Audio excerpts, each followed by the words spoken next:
Man, I don't know. Coming from where we come from, to coming to Canada, to seeing the opportunities, to being like, I want to be a part of the opportunity, and actually getting to be a part and playing with like the top players. It is the most insane. I'm still living in a dream. Hi, I'm Whak. Hi, I'm Mo. We're from Nigeria, and this is our journey in Canada.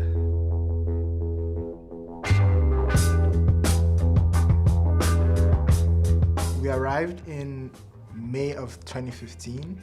I remember we were like excited that we're going to Canada. It was cold. It was cold. Coming from Nigeria, where everyone looks like you, everyone is like the same, but then moving here and then certain kids make it a point to make you know that you're different. People would make fun of your accent, the constant African jokes. I remember us like trying to like change the way we sounded. Until we just accepted that this is who we are. And if they make the jokes, they make the jokes. The moment we accepted it, this is just what it is, and there's nothing we could do to change it, this is just who we are, that is when they're like, oh, you guys are cool.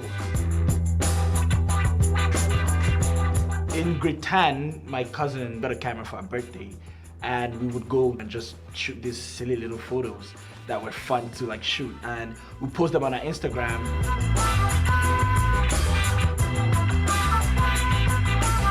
Ending of 2016, 2017, we moved to Hamilton.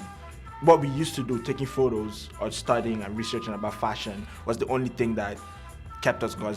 So then you would just sit down, read up on all these things and learn more about the craft. So in 2017, when local photographers started reaching out that they wanted to shoot us, we were like, this can be a thing, and we went to a couple agencies in Toronto at the time. We went to like 4 offices that day. I remember coming out from the first one. Constant nose. Oh. So we're defeated for that day.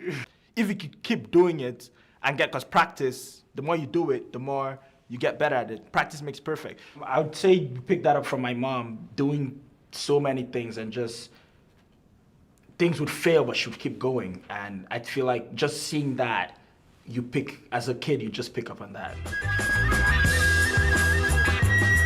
And I kind of broke into the Toronto like youth cultures. The people that were interested in fashion in Toronto that were young kind of knew us from like this runway we did. And we got reached out by this guy that runs this platform called Sunday School, and we shot something for him, and that ended up on Vogue Italia. That day was crazy. And it was so beautiful that was the first one at that level, because I remember the story was on different African countries and we're dressed in full Nigerian like attire. We decided to put up an art show called Self-Obsessed in 2019. And the idea for the art show was basically we get a room and we fill this room with photos that we've done since 2015, since we moved to Canada. So the idea was kind of to inspire people, self-obsessed, that if you believe in yourself and your ideas, your true authentic self enough, then you could do anything. Come to 2020, and that's when the pandemic hit. We kind of didn't see it moving.